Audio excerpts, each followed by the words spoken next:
systems. On the morning of November 1st, 2013, a lone gunman entered LAX's Terminal 3 and brutally shot and killed Transportation Security Officer Gerardo Hernandez, while also shooting and wounding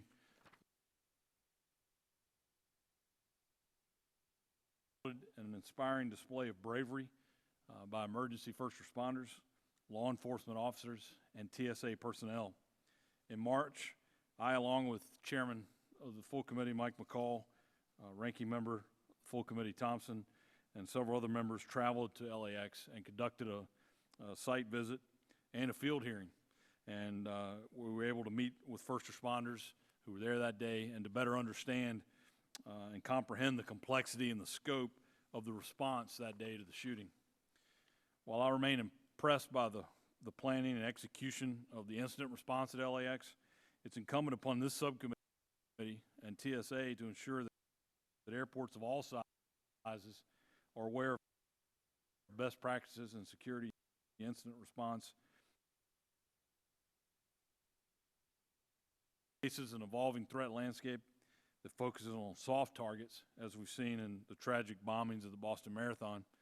We all must recognize the vulnerabilities airports present and need to be adequately prepared to handle such events. Indeed, airports around the world have experienced such incidents in the past. The Frankfurt Airport shooting, the Moscow Airport bombing in 2011, as well as the Glasgow Airport car bomb in 2007, show a history of attacks perpetrated against the unsecured areas of airport facilities. With approximately 450 federalized airports in the United States, effective coordination between law enforcement, airport operators, first responders, and TSA is critical to protecting the public in an emergency and in mitigating an incident as quickly as possible. I believe that better interoperable communications, regular emergency response and evacuation drills, equipment testing, and well-articulated response plans are the basis for accomplishing this objective. These observations reflect lessons learned from the LAX shooting, as we saw some confusion and delay in establishing an incident command post, communicating effectively between responding agencies, and keeping the public at LAX informed as to what was happening and where they should go for safety. The after-action review conducted by LAX admits that normal operations could have resumed much sooner had the response effort been better coordinated. I look forward to hearing from our witnesses their own thoughts on the security incident response and how their airports are prepared to deal with such events. I also am eager to hear your thoughts on TSA's after-action review and recommendations for enhanced law enforcement presence at ticket counters and security checkpoints during certain peak travel times. While TSA is responsible for screening passengers and helping to prevent acts of terrorism against the aviation sector, the overall security and safety of the airport environment primarily lies with airport, local, and state law enforcement agencies stationed in and around the airport.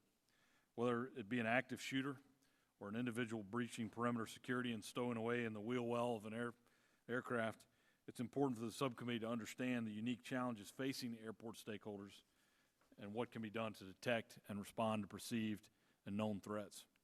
I thank the witnesses again for being here and look forward to their testimony. I now recognize the ranking member of the subcommittee, the gentleman from Louisiana, Mr. Richmond, for his opening statement. Thank you, Mr. Chairman, and thank you for calling the hearing today. Your continued focus on the tragedy events that resulted in the death of Transportation Security Officer Hernandez is appreciated. I would also like to thank our panel of witnesses for being here today. Mr. Capello and Mr. Landguth will provide the airport's perspective on how the tragic events at Los Angeles International Airport on November 1st, 2013 prompted changes in preparedness and response planning for similar events. Mr. Murphy, President of the Airport Law Enforcement Agencies Network, will share with us the collective sentiment and strategies being implemented by airport law enforcement agencies across the nation. We learned a great deal about the response on the day of the shooting and what can be done to improve upon that response from the respective reports released in March by the Transportation Security Administration and Los Angeles World Airports. Those reports exposed several flaws and identified viable solutions that can and should be implemented to ensure that similar future incidents are mitigated or deterred altogether. Today, we have the opportunity to understand how the airport law enforcement community and individual airports are implementing these recommendations and learn about what more can be done. Having said that, Los Angeles World Airports, as well as other airports throughout the nation, cannot implement all of the reforms necessary without assistance from local and federal partners. A significant portion of the reports address the need for interoperable communications and reliable emergency infrastructure. In the technology-advanced society that we live in, it is hard to accept that some panic buttons within airports do not work, and that we cannot figure out a way to ensure first responders can communicate seamlessly during an emergency. Undoubtedly, federal funds and resources will be required to ensure all of the needed reforms are implemented. That places the onus on Congress to provide the funding needed to make planned reforms a reality. Mr. McClain, thank you for being here today. Your perspective is extremely valuable. In your position as president of the Los Angeles Airport Peace Officers Association, your insight comes from having firsthand experience at LAX on that tragic day.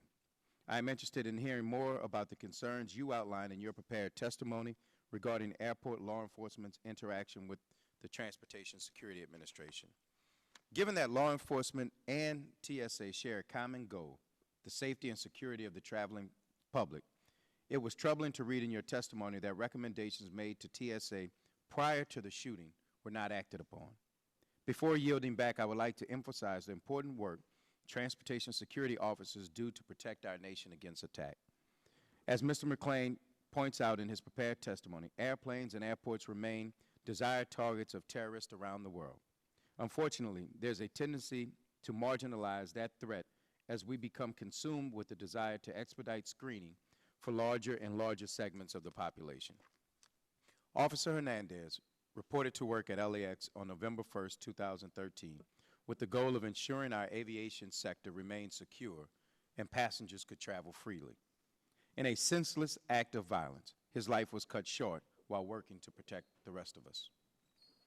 Today, we will strive to identify ways to better safeguard the officers we task with keeping our aviation sector secure. Mr. Chairman, I'm looking forward to working with you on legislation derived from this subcommittee's oversight work that will enhance preparedness and response capabilities at airports when incidents occur. Before yielding back, I'd ask unanimous consent that a collection of news articles regarding the November 1st shooting at LAX provided to the committee by the Service Employees International Union be inserted to the record. Without objection. With that, Mr. Chairman, I yield back. Thank the gentleman. Other members of the committee are reminded that opening statements may be submitted for the record. We're pleased to have a distinguished panel of witnesses before us here today. Mr. Frank Capello is the Aviation Security Director for the Broward County Aviation Department, which operates the Fort Lauderdale Hollywood International Airport and the North Perry General Aviation Airport.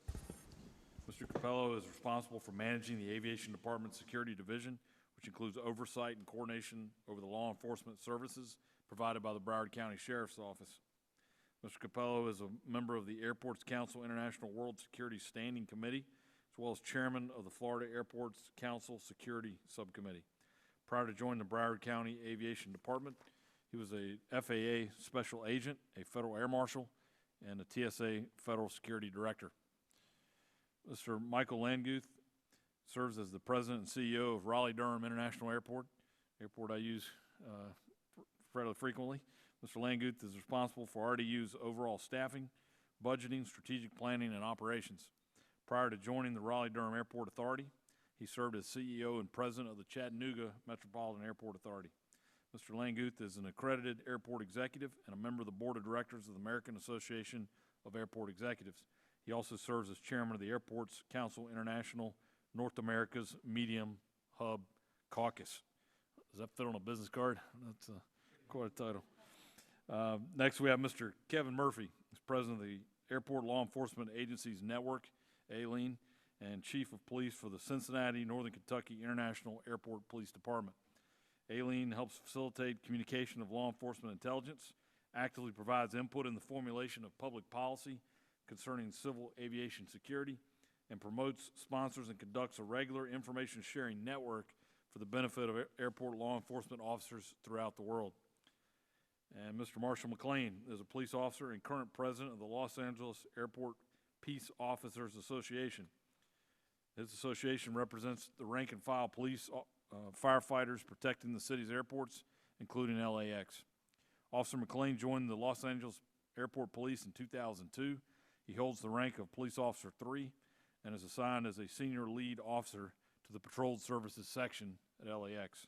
He is a co-founder of the American Alliance of Airport Police Officers and serves on the board of directors for the Peace Officers Research Association of California. Thank you all for being here. The witnesses' full written statements will appear in the record. The chair recognizes Mr. Capello to testify. And do we have the lights working here? We've got green, yellow, red. Okay, can you see green there? All right, not sure. I guess we'll get a signal for when, we got to start cutting you off there, but if you'll follow, you'll have a yellow light as when you have a minute left, I believe, and then the time expires at 5. So, Mr. Capello, you're recognized for 5 minutes. Thank you. Thank you. Chairman Hudson, Ranking Member Richmond, and members of the subcommittee, thank you for the opportunity to be with you today to discuss aviation security issues. Although random shootings are not new to airports, they are prevalent in other public areas. As an example, last Friday, a crazed gunman went on a shooting rampage in a popular Santa Barbara student enclave. Numerous active shootings have occurred throughout the country in the past 12 months. They are one of a multitude of aviation security challenges airports in the United States have implemented measures to address. My oral testimony today will contain 2 recommendations: training and funding. The current threats to airport terminals are diffused, complicated, unpredictable, and can occur in different areas within the airport. The FBI reports that academic studies of active shooter statistics reveal that 49% of the time, the active shooting ended before police arrive. Also of interest is that in 10% of the cases, the shooter stops and walks away. In 20% of the cases, the shooter goes mobile, moving to another location. The average active shooter incident lasts 12 minutes, while 37% last less than 7 minutes. The training I am recommending would have a goal of adding a new layer of ingenuity within the airport environment. This training must enhance the awareness of not only first responders, but must be afforded to all those who work in the airport environment. In developing this type of training program, there must be varying types of knowledge imparted that is customized for the actual responsibilities of the workforce. Aviation security incident training offered to first responders would be different than the aviation security training offered to other employees that work at an airport. Second, federal funding for aviation security initiatives, such as the training I mentioned, must be looked at. There is a need to specifically fund aviation security initiatives and technology throughout airports in the United States. The amount airports are reimbursed by TSA under the Law Enforcement Officer Reimbursement Program has decreased significantly over the last several years. The continued reduction in the amount of these funds comes at a time when funding should be increased as a result of the strains being placed upon U.S. airports while they comply with an increasing amount of federal mandates and simultaneously address an increase in the number of significant incidents impacting aviation security. Funding for United States airports was made available in the 1980s after a terminated employee used his airport identification badge to board PSA Flight 1771 and crashed the result as a result of a murder-suicide. All 43 people aboard the aircraft died. This funding was used to install an automated access controls that are installed today, used to deny restricted area access immediately if an employee is no longer authorized for that access. Congress should study the provision of additional funds that would be used by airports throughout the United States to fund security technologies and increased reimbursement for law enforcement officers to further enhance aviation security in public areas of airport terminals. I do not believe that fixed-post law enforcement officers offer a significant countermeasure to respond to an active shooter situation.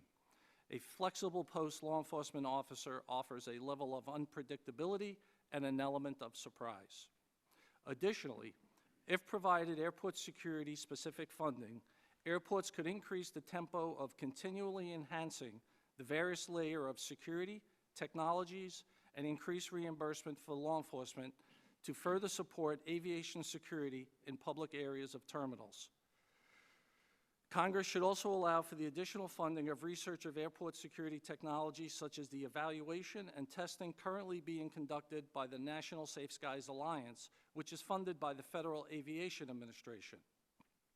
For example, this research could enable airports to more wisely use limited monetary resources to implement projects to better protect airport perimeters, which help to minimize the impact of an unauthorized entry onto an airfield. I again thank you for this opportunity and look forward to answer your questions.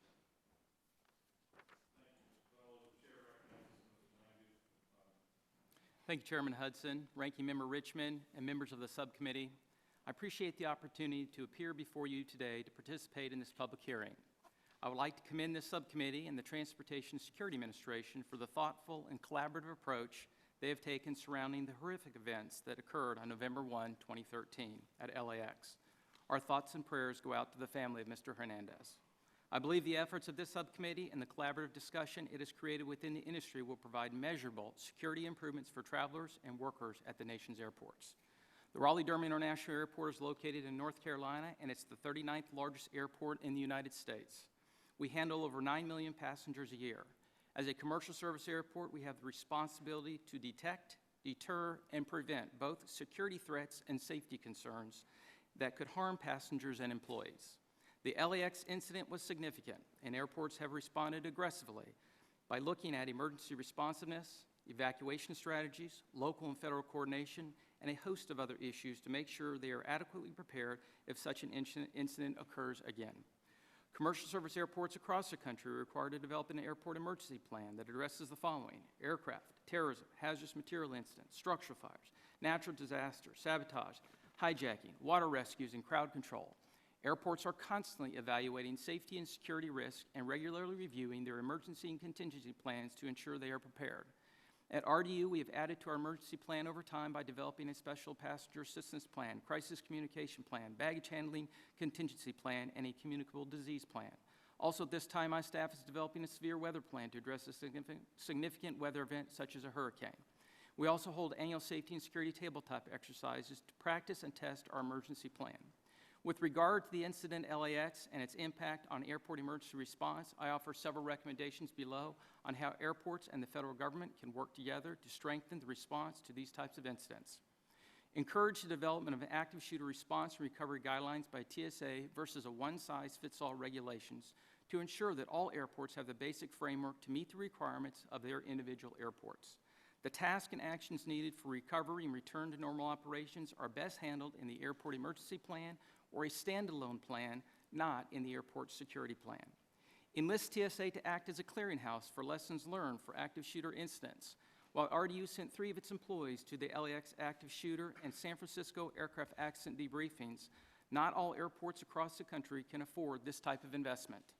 Therefore, a real-time clearinghouse of information of the very best ideas on how to deal with active shooter scenarios would significantly increase the overall preparedness of all airports in this country. We encourage your recommendation to airports in coordination with TSA conduct active shooter awareness training for all of their employees and tenants. In the summer of 2013, RDU provided its employees an active shooter awareness training. It was so well received that employees have requested that we provide this training to their families.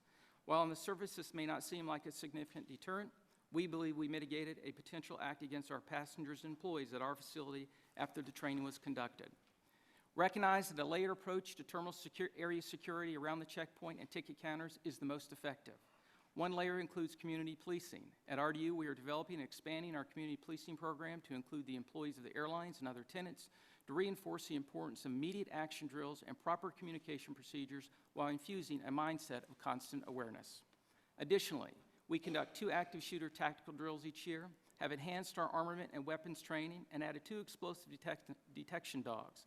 And we're exploring ways to utilize technology such as CCTV and facial recognition software to act as a force multiplier to assist with the detection, prevention of, and recovery from criminal activity. Our objective is to build rings and layers of security to detect, discourage, mitigate, and react to threats. Airports are concerned with how to respond to the ever-changing threats while maintaining the common goal of protecting citizens in our facilities. Finally, I appreciate the leadership of Chairman Hudson, Ranking Member Richmond, and members of the subcommittee on the excellent staffing issue. In light of the tragedy of LAX, we encourage that a long-term technology solution be considered. The solution would further reduce the potential point of entry by individuals wanting to harm our passengers and employees. Movement to employ a technology solution at the X lanes will require an investment to achieve the security objective. I would encourage members of Congress to make the necessary investment by offering a grant implement technology solutions at airports across the country. Looking forward, Mr. Chairman, I know the committee is interested in seeking actions to ensure that all airports are adequately prepared should future active shooter events materialize, which we all hope will not be the case. Therefore, I summarize the action recommendations discussed above as follows. 1, plans for response and recovery from active shooter scenarios should be handled in the airport emergency plan or other emergency planning documents developed by the airport to ensure they are tailored to the specific airport. 2, TSA should act as a clearinghouse for the best ideas from across the country to address active shooter scenarios and in a timely fashion share this information with airports. 3, require active shooter awareness training for all airport employees, including those of airport tenants and the TSA. 4, airport law enforcement should take a layered approach to security around the checkpoint and ticketing counter and include testing of these plans as part of the annual AFSEC tabletop exercise. And finally, 5, work towards funding a program for implementation of a technology solution at the nation's airport exit lanes. Thank you for your leadership on this important issue facing our country. The industry appreciates the collaborative approach you have chosen to address your concerns. Thank you, Mr. Chairman. Thank you, Mr. Landgraf. The chair recognizes Mr. Murphy to testify. Chairman Hudson, Ranking Member Richmond, and members of the committee, thank you for the opportunity to give an airport law enforcement perspective. I truly appreciate the commitment and concern from this committee to ensure the aviation system continues to be a safe and secure environment for our traveling public. After the LAX shooting, Administrator Pistol immediately reacted by setting in motion a comprehensive review of the incident and forming a group of aviation experts to look at all aspects of the current security programs related to the incident. Administrator Pistol should be commended on this measured and thorough approach to ensure all entities with ties to the aviation system had an opportunity to review, discuss, and provide input to any advances or changes to the security measures which are in place. The Airport Law Enforcement Agencies Network, or ALEN, was involved early on in these discussions and meetings, as one of the prevailing issues focuses on whether a law enforcement officer should be stationed at or near the checkpoints. ALEN is a nonprofit organization formed in 1989 to represent those law enforcement agencies whose mission is to protect and patrol the nation's airports. ALEN was formed to facilitate the exchange of information concerning terrorism and emerging criminal trends associated with airport operations. ALEN has over 100 U.S. airport police agencies as members, ranging from the largest Cat X to the smaller Cat 3 airports: Columbia Metropolitan, Huntsville, Indianapolis, Louis Armstrong, Dallas, Fort Worth, Atlanta, Chicago, Los Angeles, Metropolitan Washington, Cincinnati are but a few of our member airports. ALEN has and continues to be opposed to the mandatory stationing of law enforcement officers at checkpoints. It severely limits the ability of the police chiefs and commanders at airports to manage their officers. Law enforcement officers are a finite and valuable resource which need to be deployed to all areas of the airport, some with much higher risk than the checkpoints. Given the fact that all airports are unique, forcing a standardized approach to response times for any incident may indeed cause law enforcement officers to be pulled away from other areas within the airport which are equally as, if not more, critical. Just as Administrator Pistol has used a risk-based approach to arrange security measures, airport police chiefs and commanders use the same approach for their individual airports to position their officers in the best location to handle all calls for service and provide security and safety to all the airport travelers and staff. Airport law enforcement officers are responsible to detect, deter, and respond to criminal and other public safety or security-related incidents from the roadway to the runway of our nation's airports. Depending on the ebbs and flows of individual airports, the higher risk may be with large number of vehicles on the curb dropping off passengers, to the long lines at ticket counters, or the many bags and unattended items in the baggage pickup areas. The airport law enforcement officer needs to have the ability to move throughout these areas to provide deterrence and response capabilities. Assigning an officer to a fixed post tethers him to one location and creates an inefficient use of much-needed manpower. Law enforcement officers are a key element in deterring, detecting, and responding to a critical incident such as an active shooter, but they are not the only aspect of creating a safe and secure environment. There is no one tactic or strategy that can be developed to prevent these incidents in the future or provide a better security stance. The best approach is a multi-layered approach. Communication from the airport tenants to the Airport Emergency Communication Centers, or ECCs, is a vital layer which must be clear and direct. Again, Administrator Pistol has led this charge to ensure there are direct lines of communication to the airport ECC from checkpoints, and even further to encourage all TSA employees to program their individual cell phones with direct line to the ECC. This approach has been mirrored by airport tenants and employees across the country. Another layer is additional or enhanced video data systems. The video data systems provide immediate eyes on the situation, especially if the systems are linked to incoming call or alarm locations. Cameras allow the ECC to better direct the responding officers to the exact location of the incident, facilitating a quick resolution to the incident. Administrator Pistol and the TSA are to be commended for partnering with many U.S. airports on funding to expand existing video data systems. This funding program should be a focus for this committee. Dynamic incidents such as active shooters will continue to occur in our nation and abroad. Only a flexible, layered security stance, which involves all entities within the airport complex, will allow for a swift resolution and recovery from these incidents. Airport police chiefs and commanders must be able to move their officers freely to where their risk is for that individual airport. Thank you for your continued focus on improving the safety and security of our nation's traveling public. I look forward to answering any follow-up questions you may have. Thank you, Mr. Murphy. The chair recognizes Mr. McLean to testify. The November 1st, 2013 shooting at LAX was a Is tragedy. your microphone on there? Just wanted to make sure. Okay. November 1st, 2013 shooting at LAX was a tragedy, and I appreciate Chairman McCall, Chairman Hudson, Ranking Member Thompson, and Ranking Member Richmond for inviting me to testify before your committee today. LAX is staffed by a specialized proprietary police force that is explicitly trained to police and secure LAX, which is widely considered to be the highest terrorist target on the West Coast. Specifically, LAX is the third busiest airport in the U.S., serving 165,000 passengers daily. Passenger traffic increased 7.3% in 2013 and is continuing to rise. That same year, LAX opened its new Tom Bradley International Terminal, which includes a total of 18 new boarding gates, serving many airlines from countries with long-standing histories of conflicts. The nature of airport policing and airports like ours is intertwined with our federal law enforcement partners, including the FBI, Customs and Border Protection, and airplane-based federal air marshals. All of which we've had a long, productive history. A key factor to our ability to effectively work together are clear delineations of responsibility and mutual underlying respect and strong trust in the abilities of our partners to follow protocols and do their jobs. LAX has been the focus of some of our country's most high-profile airport events, including an attack by an Egyptian limo driver that killed 2 people and injured 4 at Israel's El Al ticket counter, a terrorist plot in which a car filled with explosives was stopped at the Canadian border with the intentions of detonating at LAX, an airport bombing that killed 4 and wounded another 36, and the most recent shooting. On the general policing side, crime at the airport ranges from stolen property to arrest of fugitives. As a frame of reference, in 2013, the number of reported crimes at LAX increased by 10% to 1,569, with an average rate of nearly 24 arrests per week. During the same time period, the LAX permanently expanded physically and increased passenger levels. The number of Los Angeles World Airport Police sworn officers has steadily declined to its lowest level since 2008. For context and of significant importance to this hearing today, when November 1st shooting took place, there were only 2 officers assigned to the entire Terminal 3 at LAX, which is typically on any given day.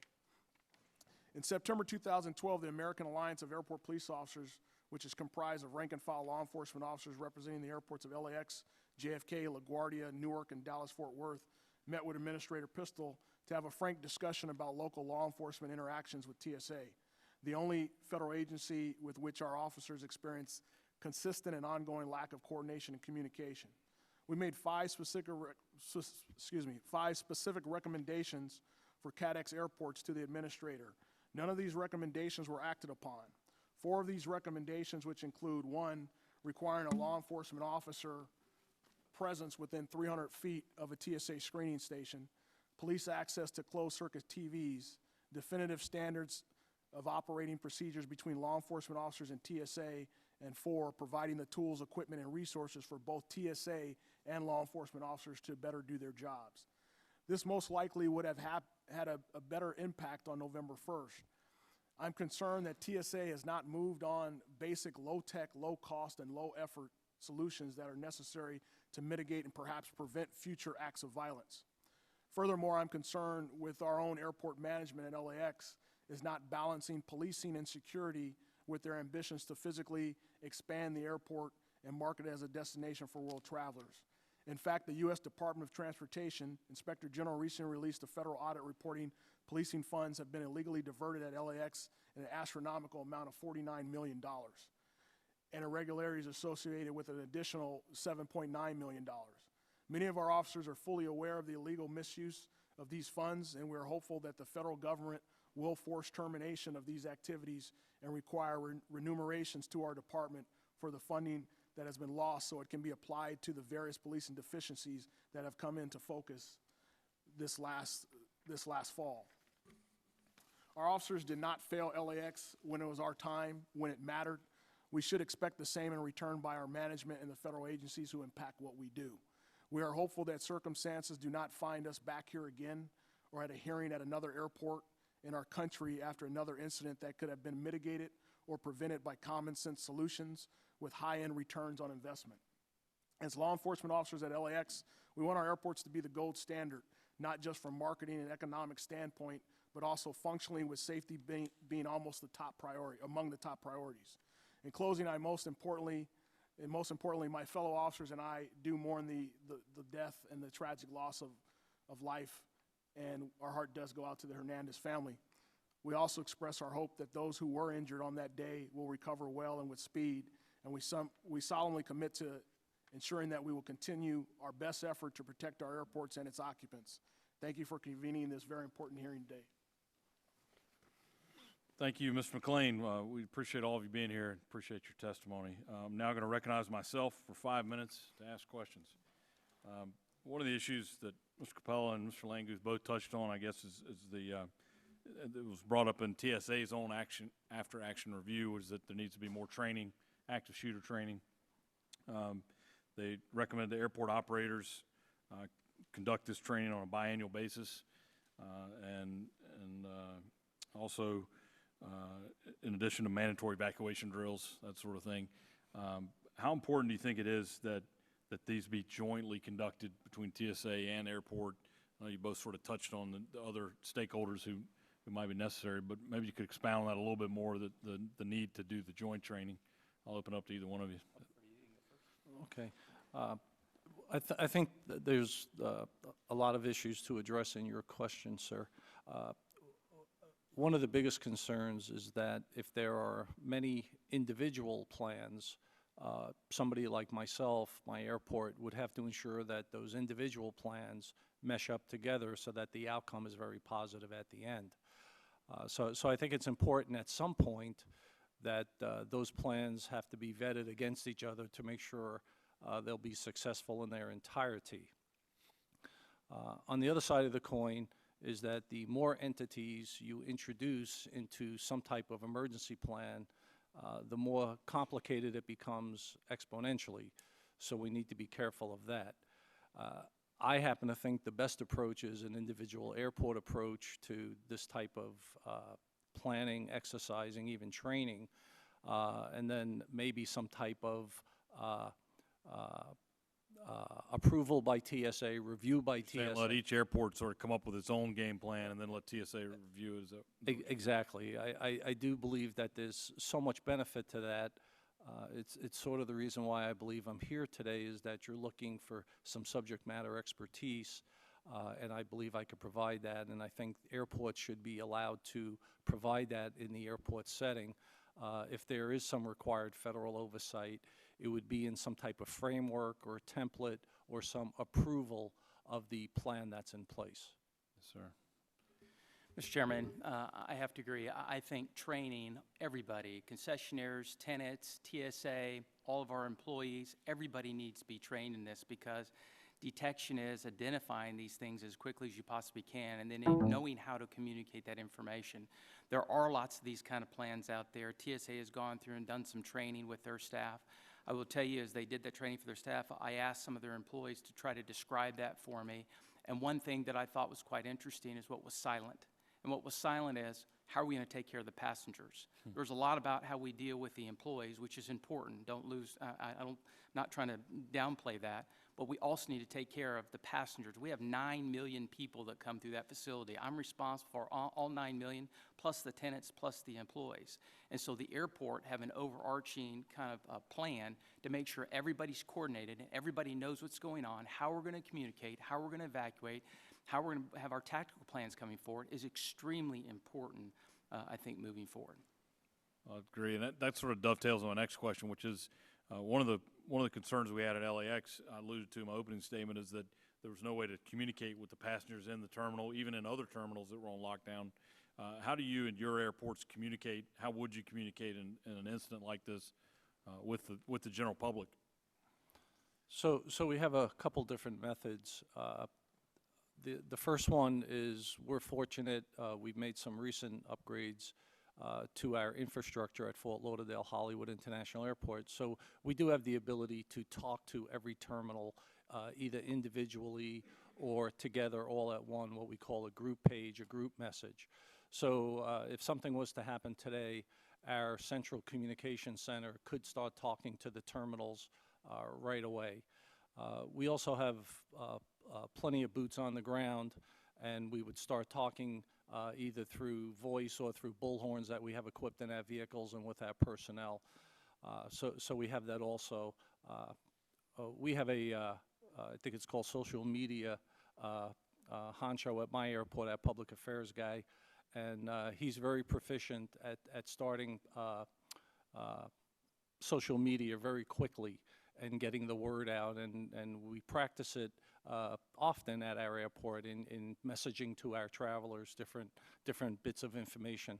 We're going through a lot of construction, and we enjoy messaging to all the travelers about the status of our construction and the challenges that we're facing. So I feel like that we're prepared, and we do have quite an ability to talk to our traveling public. My time's expired, but I'll let you, Mr. Landruth, very quickly. Very, very quickly, we have kind of what I call a current plan. A current plan deals with kind of an all-page on our all-page system. The LEs and TSA both are listening on each other's radio, so if something's going on, we can communicate, and they can start their terminal evacuation program. We can get the message out through an all-page to our tenants. They can begin their program to kind of get people out at the end of the day. And we provided training to everybody regarding terminal evacuation. In the future, we're looking for a mass communication system, because we have what we call a common use system. So every single flight information display at the ticket counter, at the check-in counter, flight information display, baggage information display, we can broadcast that information, telling the passengers and telling the tenants exactly what needs to be done in the future. That is our future that will help everybody move very rapidly if there's a dangerous situation. Thank you. Time has expired. At this point, I'll recognize the ranking member of the committee, gentleman from Louisiana, Mr. Richmond, for any questions you may have. Thank you, Mr. Chairman. I'll start with you, Mr. McClain. And you mentioned in your testimony that you all met with Administrator Pistol and gave 4 recommendations in, I believe you said September, about closed-circuit TV, about law enforcement presence at passenger checkpoints, and so forth. How has your working relationship with TSA changed since the shooting? Well, thank you, sir. First off, our relationship with TSA, it's a mutual respect. We respect what they do in terms of screening passengers and cargo.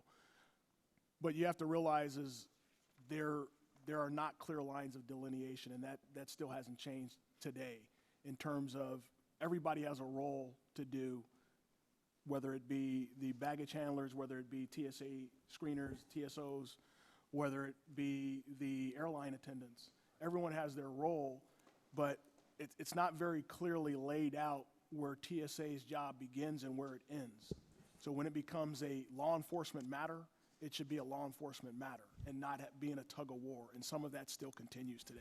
How do we help create Well, those clear lines and a better working relationship to where you all come together to find an understanding?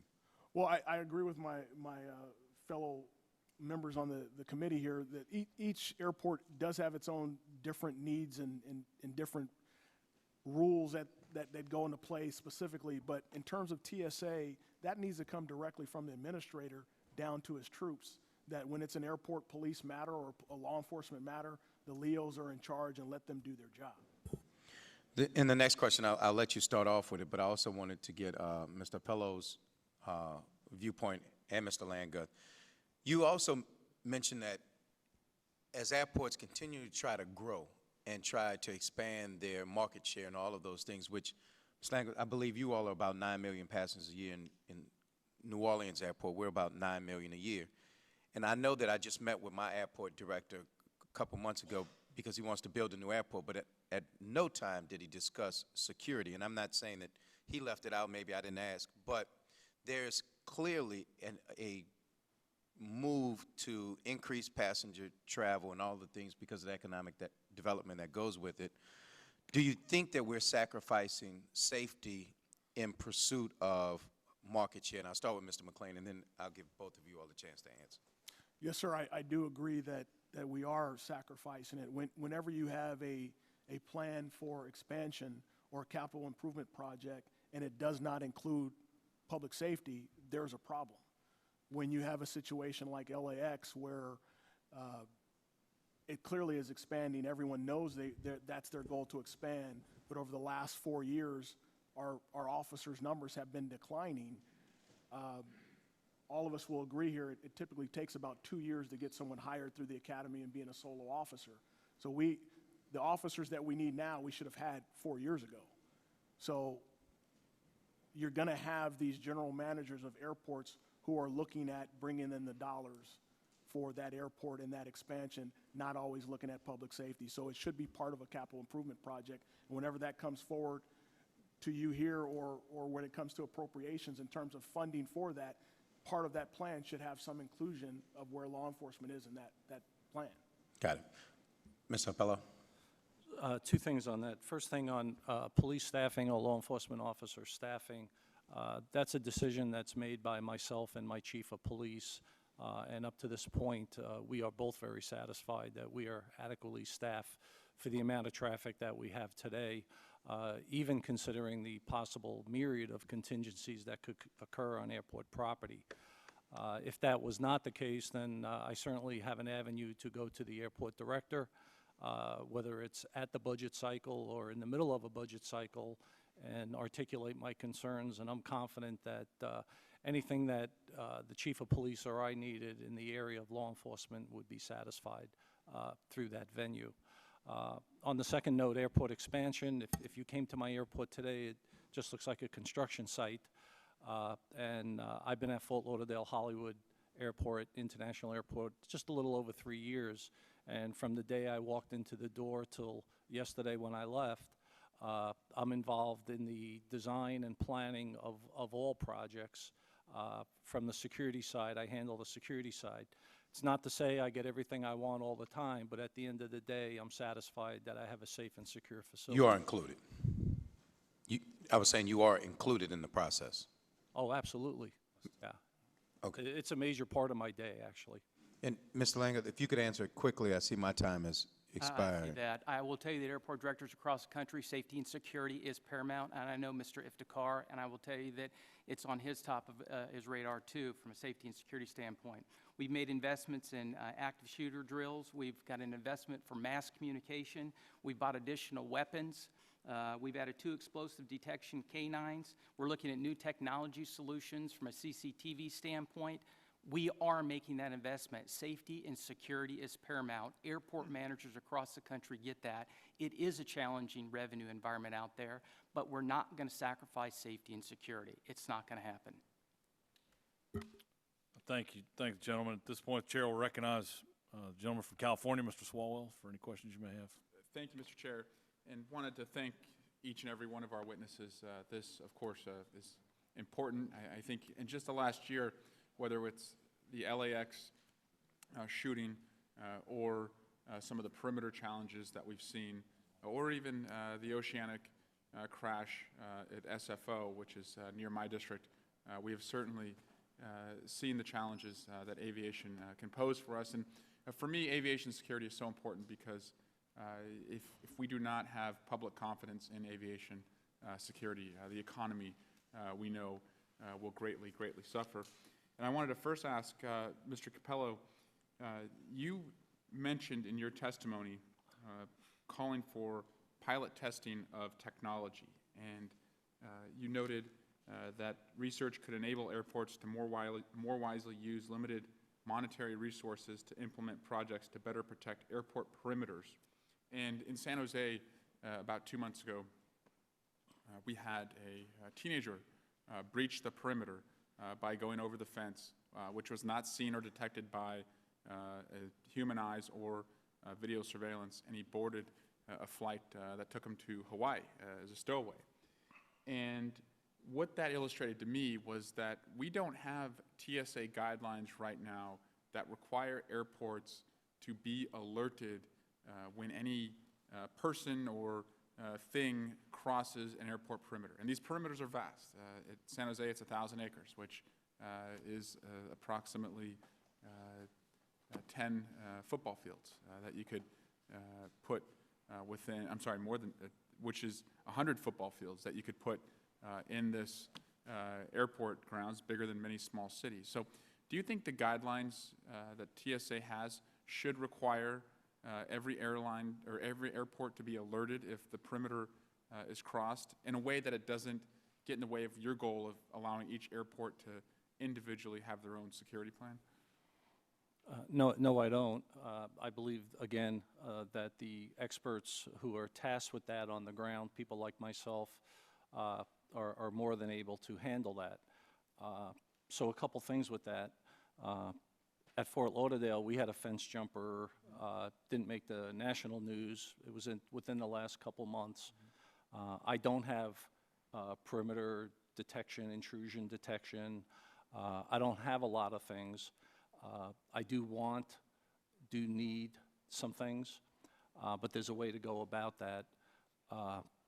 The outcome of the story at Fort Lauderdale is that while the gentleman was going up the fence, the community policing part already had kicked in, and we were receiving calls through 3 different numbers. We publish of course, 911. We also, on the back of our badges, have a number you can call to immediately talk to our control center. And then we have a police non-emergency number. So as this individual was climbing the fence, we were already receiving calls. Don't you think, Mr. Capello, that for perimeters that are so vast that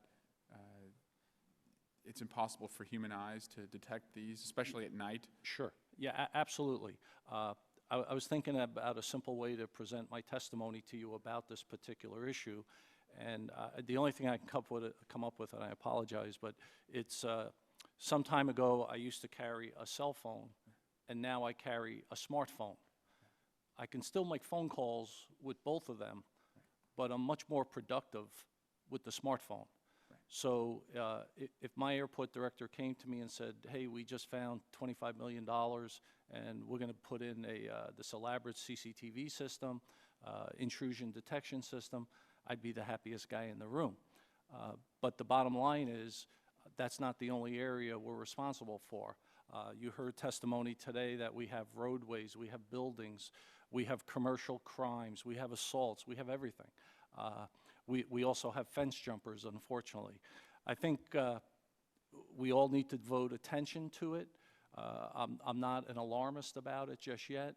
Of course, I would like to have technology that would make my workforce more productive, my police and my security people.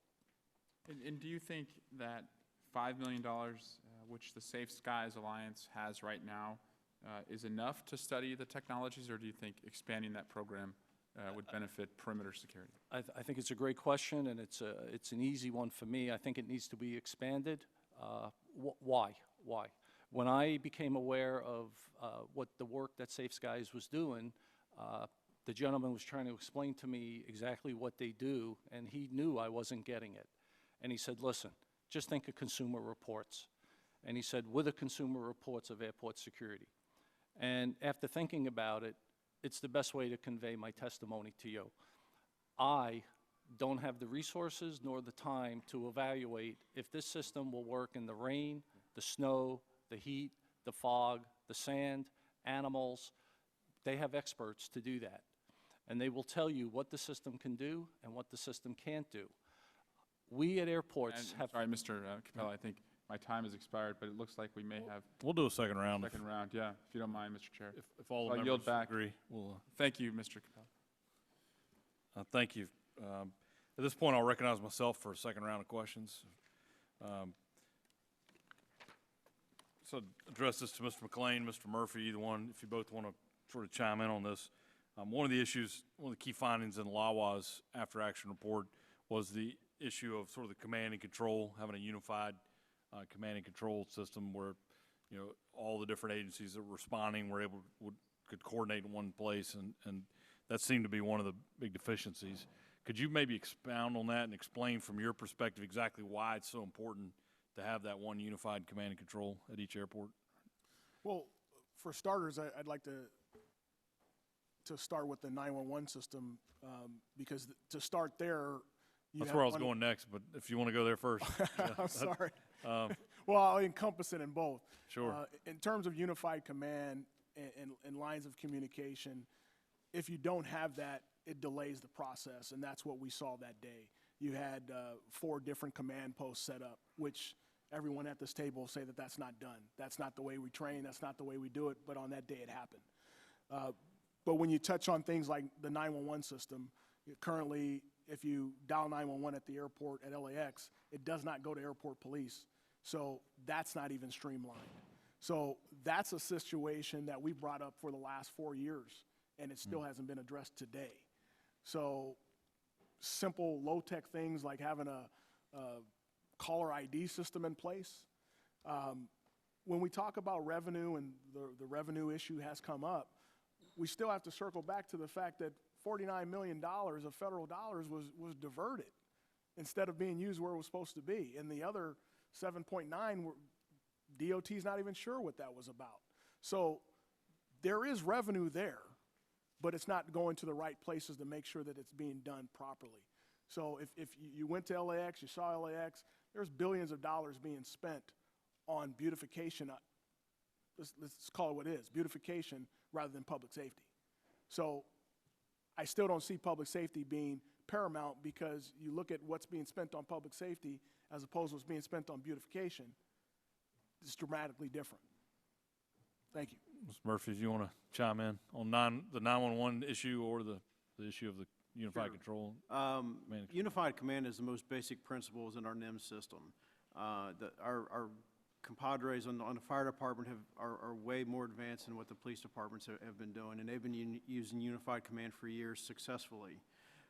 Many of their fires need mutual aid. So anytime you're bringing in other areas for mutual aid, especially if they're on a different radio system, when they have different tactics, the command has to be channeled from one location. And before you even do that, you have to get back to the training of it. Is that, you know, you can put unified command in, but you have to train on it as well as a group, as your mutual aid partners come in. As for the 911, obviously it's a best practice. 911, it does, if you don't have the ability to receive those in your PSAPs and your ECCs, then it does take time to transfer that from one place to another. 30 seconds or so to transfer those calls. Obviously, the more efficient way is to have them all ring in to directly who's directing those emergency services at the time. Absolutely. One of the things that really struck me on our site visit to LAX was how quickly that first officer made it into Terminal 3, and when he hit that front door, he was up the escalator, and I mean there was no hesitation. It's pretty incredible the amount of time. But so So 30 seconds here and there really matters.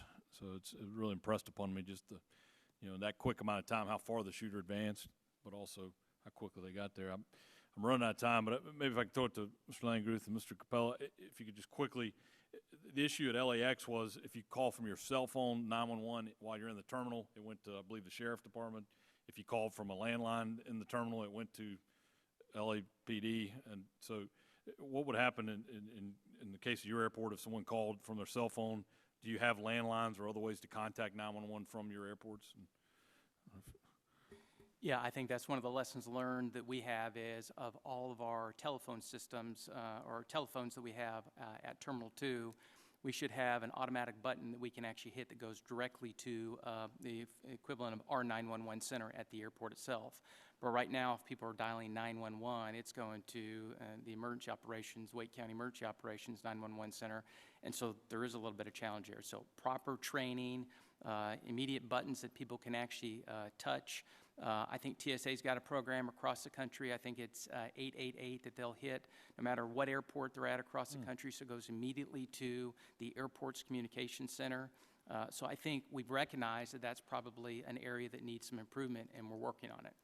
I'm glad they picked 888 and not 666 or some other number. But Mr. Capella, very briefly, my time's expired, and I want to give if you have anything to add, just do it very quickly. The only thing I'll add is if you dial 911 in my area, you'll be connected to the dispatcher that actually does this dispatch of the deputy that'll show up at your scene. So it's all integrated. Gotcha. Thank you. Well, I appreciate that. And at this point, I recognize our ranking member, Mr. Richmond, for a second round of questions. Thank you. Mr. Murphy,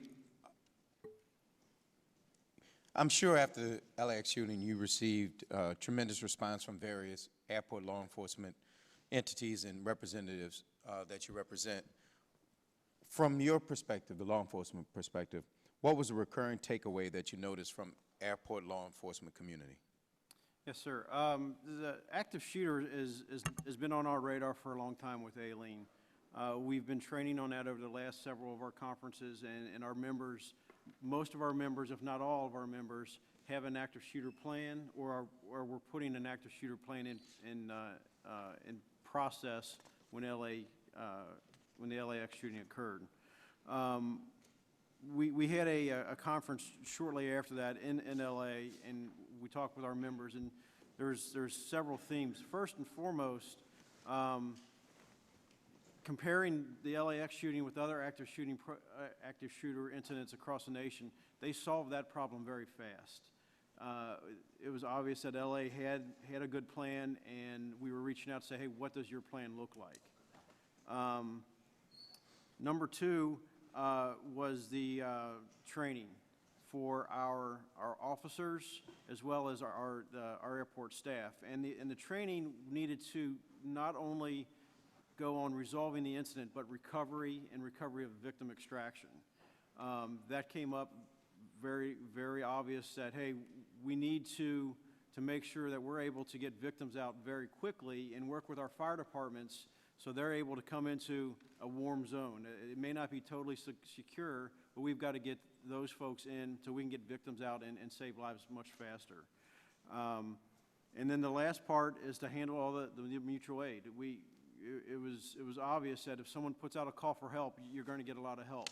But then how do you manage those folks, and how do you get them to where you need them so they can truly help you and not bind up the system? Thank you. And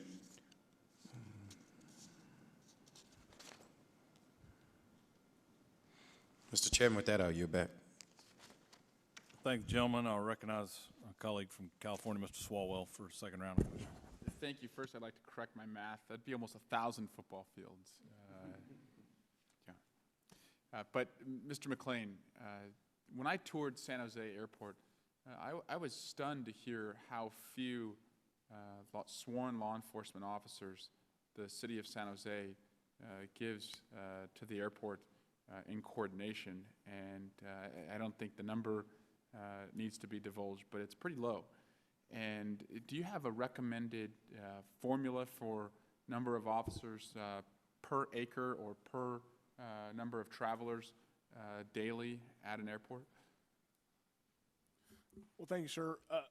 That still varies from airport to airport and county to county.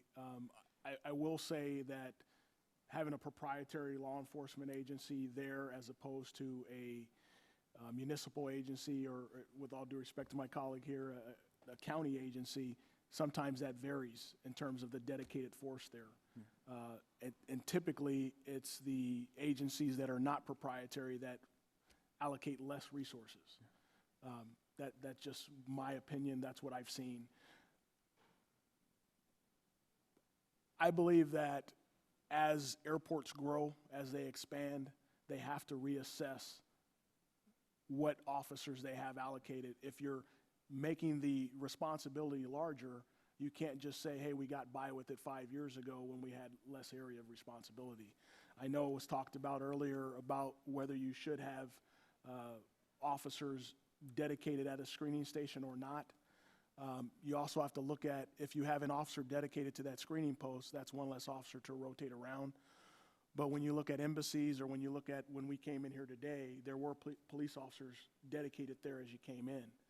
I don't know how you on this panel would be if you came in one day and those guys were just roving around, or if you went into an embassy and you didn't see a Marine there, he was just roving around. So those are real things that we have to look at, and whether that revenue is being allocated to those public safety resources in conjunction with the expansion of those airports. And there's perception value, right, to having someone at the checkpoint. Because I actually agree with you about giving them more latitude to rove around, but I imagine the other side of the argument would be the perception value of an armed officer at a checkpoint. Another question, and actually I'd open it up to anyone who wishes to answer, and I think our airport security directors may have some thoughts on this.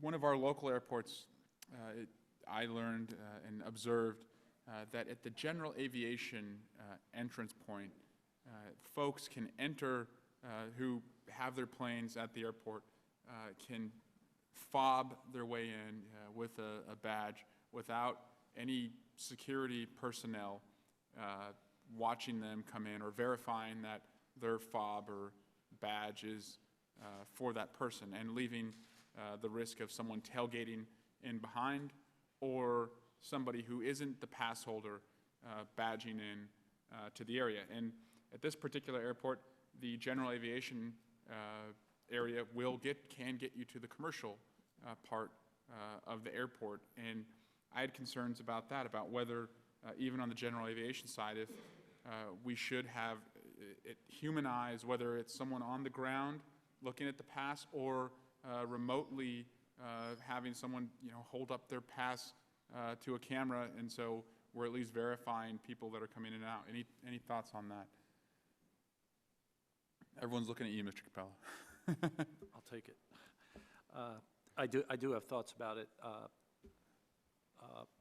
At the airport I'm stationed, we don't use a fob, but we do use an airport-issued identification badge for that type of access. And there's an awful lot of vetting and security checks, security threat assessments, fingerprint-based criminal history checks that go on before that credential is issued. So yes, at the airport I'm at, you can use that credential to access the general aviation or fixed base operator area of the airport. And yes, you could eventually go from that area to a more secure area of the airport.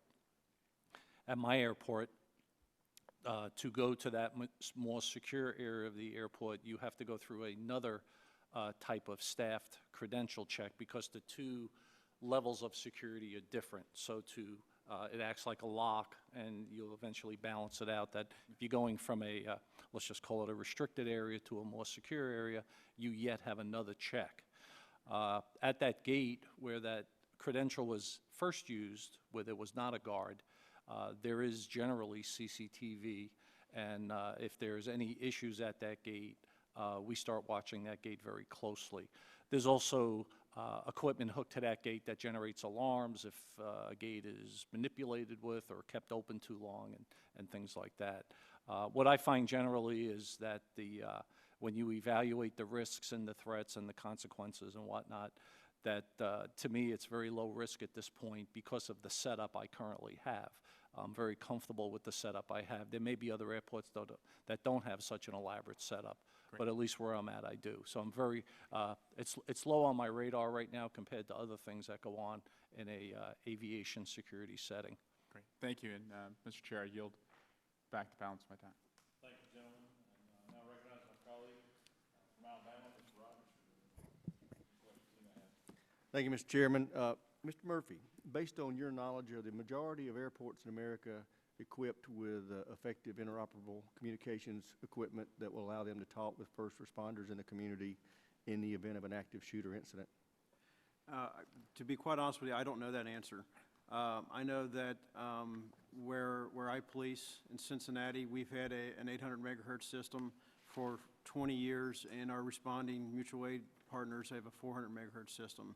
So for 20 years, we've been on a different radio system, but we put technology patches or unified command type procedures in place to make sure that we're able to talk to those in case we do ask them to come in and help. But I do not know that if there are, what percentage have interoperability or not. Something we should consider is as we move to the digital platform, most agencies are moving to a P25 or some kind of digital platform, that we're going to experience more of these instances where areas are moving up to new radio systems, and we expect that those are going to continue to have interoperable problems until all P25 is fully converted. Anybody else know the answer to that question? I'd like just a clarification. Were you asking about gunfire detection or interoperability No. of Just radios? in the event there's an active shooter in the airport, do the airport police have interoperable communications that will allow them to talk to fire and emergency responders in the community? At the airport I'm at, Fort Lauderdale, the answer is yes. The police services and the fire services are provided by the same provider, which would, in this case would be the Broward Sheriff's Office. But does anybody know if that's true among the majority of airports in the country? And if you don't know, you don't know. I don't know. It's a big frustration to me. Several years ago on this committee, I was chairing the subcommittee that dealt with that. And we have spent enormous sums of money trying to assure interoperability, and it just doesn't seem like we're getting anywhere. There seems to be a lot of resistance among various first responders that they have their system of communications, and it doesn't always talk with their counterparts in the area. I would like to see us mandate that if we're going to spend federal dollars, it has to be equipment that will talk with the areas around it. Mr. Capella and Mr. Is it Landguth? One of TSA's after actions in response to the shooting at LAX was the increase in its Viper team presence in the airport environment. Have you noticed an increase in Viper team presence at your airports, and do you feel that the Viper teams are a beneficial deterrent? And I'll start with you, Mr. Landreth, and we'll go to Mr. Capella. I'm not quite sure. I don't know what the activity of the Viper team is. That's typically handled down at my chief of police would handle that type of activity. So I'm sorry, I don't know. Okay, Mr. Capella. We've had Viper teams at the airport, and we welcome them. As far as any noticeable increase, I'd have to say I have not noticed that. But I must say that we do get what I consider adequate coverage from those teams. One of the other things that occurs at my airport, and we just had one over the weekend, specialized enforcement where we invite the same components of a Viper team to set up shop on our roadways and in various parts of the airport itself to be that visible deterrent and actually pull over vehicles and search vehicles and things like that. So I'd say that I'd confidently say that between the actual, quote, the Viper team and the special enhancement or enforcement that we do set up on a regular basis due to certain situations such as holidays or whatever, the coverage there is adequate. Great, thank you. Last question, and this is backing up to the previous subject matter, interoperable communications. Do you know, Mr. Murphy or Mr. Capella, if the police equipment, communication equipment that's in your airport was purchased with federal money or in full or in part? I believe ours was probably purchased with AIP funding, but I would have to verify that. Okay, Mr. Capella. I don't know the exact answer to that, but I know since I've been there, anytime equipment is purchased, I wind up eventually paying the bill for it, and I don't believe that any of that incurred any federal funding or reimbursement. Thank you very much. I yield back, Mr. Chairman. I thank the gentleman, I thank the witnesses for your testimony and members for their questions. You know, this LAX tragedy is one that I hope we can all learn from. You know, I am continue to insist that the indelible image from that day in my mind will not be the horrific shooting of Officer Hernandez, but it'll be that vision of that police officer hitting the front door and rushing up that escalator without, it looked like Batman, without any hesitation.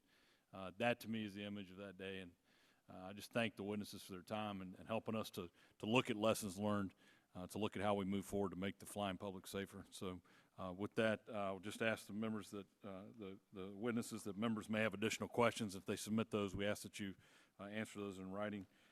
Without objection, subcommittee stands adjourned. Thank you.